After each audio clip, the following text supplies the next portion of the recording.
I'm Ada. If you've been here before, welcome back, and if you're new, welcome to my channel.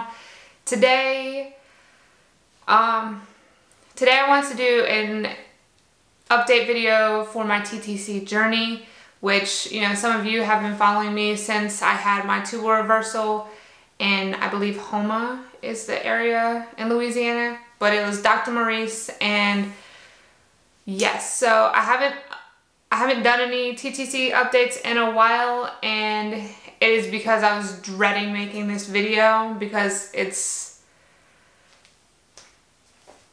we'll just get to it.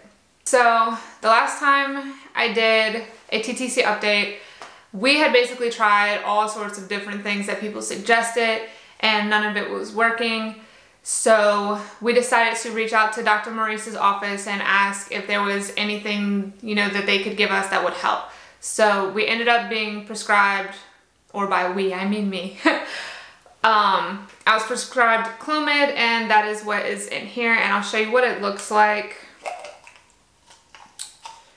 And it's only 5 days. It's only 5 days worth of pills that you have to take. I will tell you, they make you extremely nauseous, or at least they did for me. And then they tell you, you know, which days to try, you know, to conceive on. And this is just what they look like. It comes in a strip of 5, so you can't, you know, you can't take too many because you only get 5. So we took those and we started taking those in April because where my cycle fell, I started taking them in April. And May, we didn't get any, it was just negatives. And then at the end of June, it was June 28th, that we were literally at our house just kind of checking on things because we were still a long way away from our house being finished.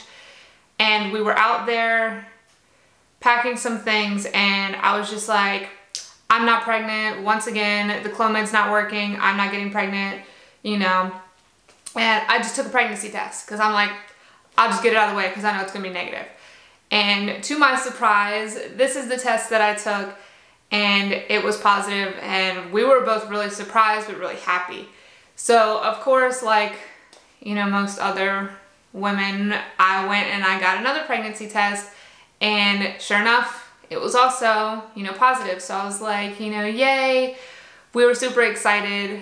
The only person that we told was my ex-husband, but that's because I'm super close with him because we share 2 children, but we also have known each other since we were 16. So we had both known, so he was the only other person who I told other than my mom and then my husband. We didn't tell anyone else because in the back of my head, I'm like, I don't want to tell anyone until we know for sure that it is in the right spot, because having a tubal reversal, I knew that there was a chance that it could be, you know, not in the right place or what have you. So we sat there and I called my OB that I've always used for my children, and, you know, I called them to make an appointment, which, because we have TRICARE Prime, I had to go on base first, and I had to get basically like a little packet that's like, yes, you're pregnant. Okay, now we will send the referral for you to go to an OB. I can't just like go to my OB. I had to go through the base clinic first to get the documentation to prove that I was indeed pregnant. So after I did that, I was waiting for my appointment to come, and it was, that appointment, I believe, was supposed to be that appointment, which would have been our very first, you know, appointment, and they were gonna check to make sure, you know, everything was okay.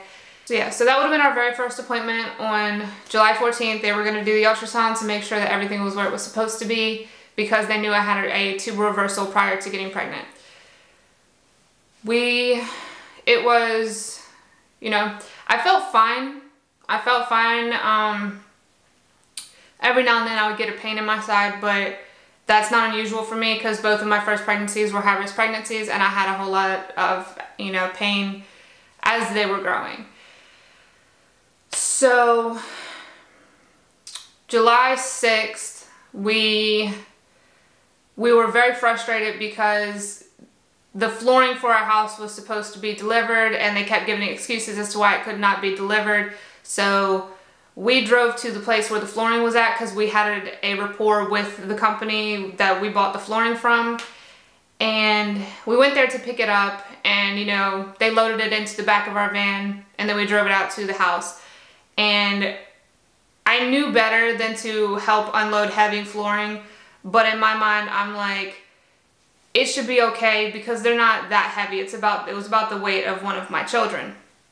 So I helped carry in the flooring, and it was around 7 o'clock that night. I was trying to make dinner for my children and the rest of my family, and I just got this bad pain in my left side where I could not stand up straight.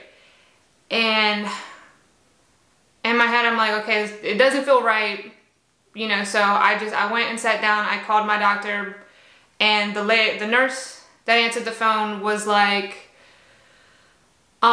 she told me just take a Tylenol, you know, take a warm bath, and just, you know, get a heat pack and lay down. Well, I took the Tylenol. It did not do anything at all. I could not make it to the tub because I could barely walk, and even like it just progressively got worse throughout the evening. And it was around 10, I think like 10:30 that I was just like, I could not pee because the pain was so bad. I could not pee. And I sat there and I asked my husband, I asked my ex-husband, who was the person we were staying with while our house was being fixed. And I'm like, I don't want to be a pest. I don't want to be a pest to the doctors at the emergency room because I know they have other people to deal with who are, you know, who need more help than I do. And I was like, do you guys think that I should go get this looked at? Because something doesn't feel right. I'm in a lot of pain and I can't pee anymore. And, you know, my husband was like, okay, we're going to the hospital. So we got there, and I told the triage nurse, I was like, you know, I did have a tubal reversal recently, and I just recently, you know, got a positive pregnancy test after taking Clomid. So they said that I didn't really have any signs of an ectopic, so, you know, they didn't really think anything of it.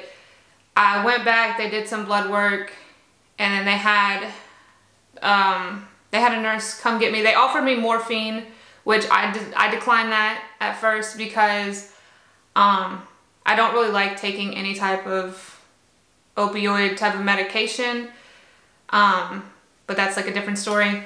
But I also didn't want to take the morphine because I was like, I didn't want it to be something that could cause any type of issue with, you know, the child that we worked hard to conceive. So I declined it at first. I dealt with the pain that I was in. And then the lady came to get me for an ultrasound, and they did the, you know, internal ultrasound. And she was kind of talkative at first, and then she got quiet. And then in my head, I knew something wasn't right because she got quiet.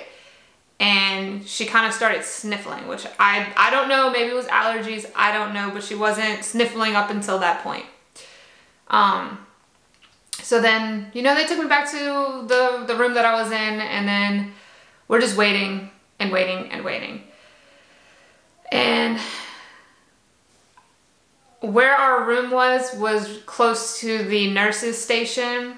And as I'm sitting there, you know, because at that point it was like 1 o'clock in the morning, and I was sitting there, and everything was quiet because there was no one else in our room. And I hear them out at the nurse's desk, and the nurse was like, you know, trying to get my OB on the phone. And that's when I heard her say that it was a ruptured ectopic pregnancy. And I just stopped thinking, and I just looked at my husband. I'm like, you heard her, right? And he was like, no, because he wasn't paying attention. He was, I think he was watching a gaming stream on his phone. And then I sat there, and, you know, I heard them say it again, and I broke down crying because I knew at that moment I would not be having that child. We would never get to see that baby. And I just couldn't stop crying. And then of course,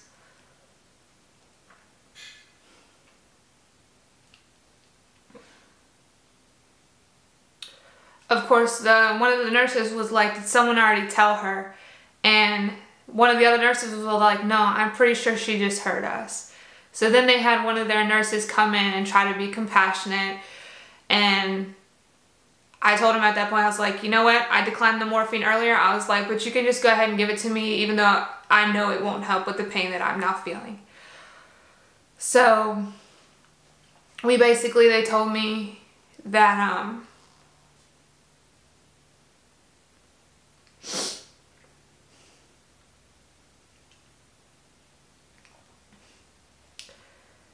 they told me that they had to get me ready for emergency surgery, so I had to take off. I had to take off all my jewelry, you know, and all my clothes and get into, you know, one of their surgical gowns. And,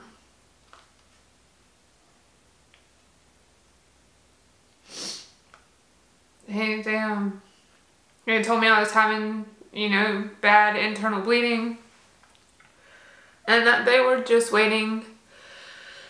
They were just waiting for the on-call OB, because it wasn't mine who did the surgery. It was just one of the on-call ones that are from his office. And, you know, we're waiting for her to get there. And, you know, I called my mom and I told my mom what was going on, and she was very upset. And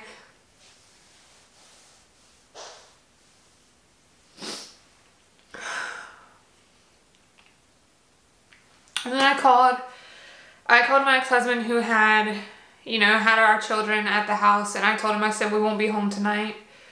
You know, I told him what was happening, and then I had to have emergency surgery, and why. And, you know, he was upset by it, and I just told him, I was like, I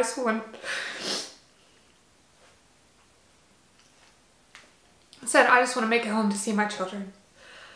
And so around, like, I think it was like 2 or 2:30, I called my mom one more time before they rolled me into surgery. And by that time, I was already, like, heavily medicated. So after, you know, I went up and they got me ready for surgery, you know, they did the whole, I went to sleep, you know, and when I woke up, I was literally calling for my husband, and then I was like, I need chapstick because my lips were so dry. And then the nurses there, I was not fully, like, awake, but they were telling me that the surgery went well. And then they told me that not only did they remove the left tube, but they also removed my left ovary, which I didn't find out until later. It was because the embryo had implanted in my left ovary. So I was extremely upset, because not only did I lose a pregnancy that we really wanted, but I also lost, you know, my left tube and my left ovary, and they told me that my remaining tube had significant damage to it, so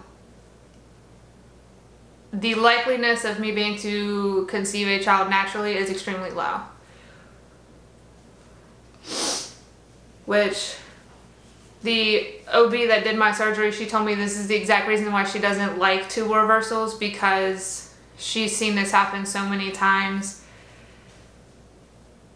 And at that moment, I'm just like, it was just a mix of emotions, because it's like, what if I didn't lift those boxes? Maybe we would have made it, you know, to my appointment, and maybe they would have been able to catch it and, you know, be able to still save my left ovary and my tube, because they can give you medication, you know, if they catch an ectopic early enough to dissolve the pregnancy so that it doesn't rupture. And then I was just sitting there, like, blaming myself, like everyone does, basically. And I'm like, what if I didn't do this? What if I didn't do that? But then I sat there and I'm like, I don't even deserve to be upset, because there are women out there who have been trying to conceive way longer than I have.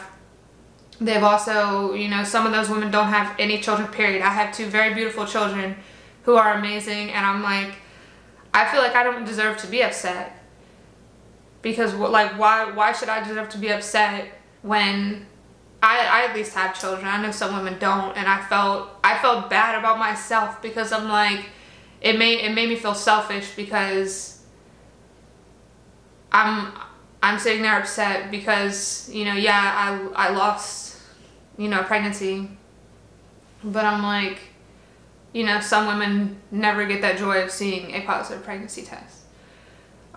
Which I know all of those are not good ways of thinking, which I was not in a good headspace for a while.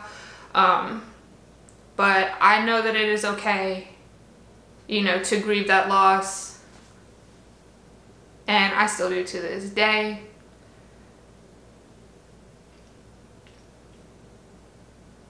And it hurts because that was, you know, that was going to be my husband's first child. And we know that he'll never get to see his first child. But what we do plan to do is even though we've been told more than once, like my OB, Dr. Kinder, who's amazing, he told us that the only way for us to try to conceive naturally is if it is heavily monitored, which I have an appointment with him, I believe, next week. And we're going to discuss that because we want,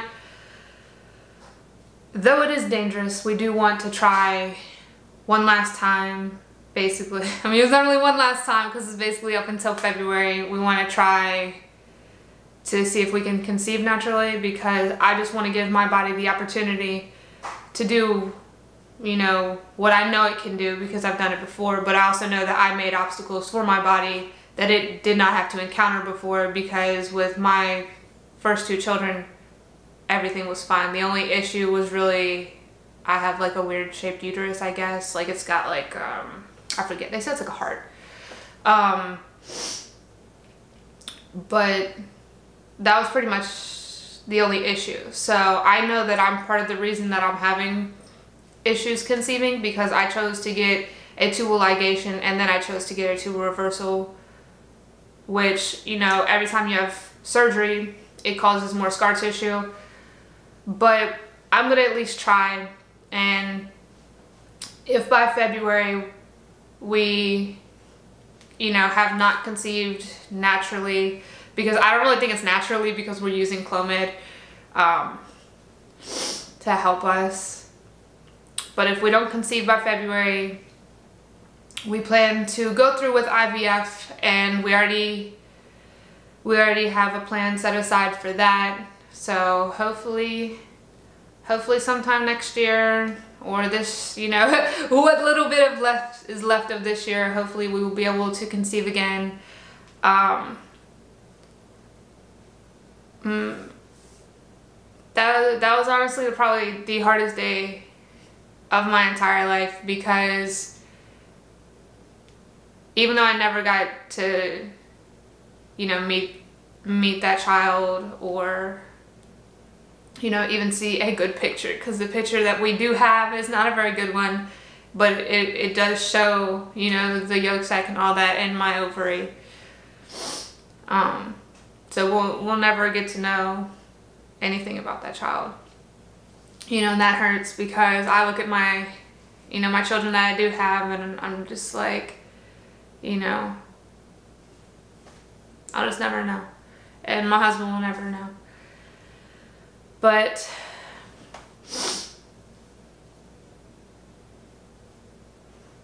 that's pretty much where we are with our TTC journey.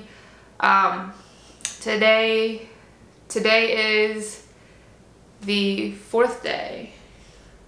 Yeah, today is, I believe, the 4th day that I will be taking Clomid, and this is the first round that I have started since July, when everything happened. And what really sucked was that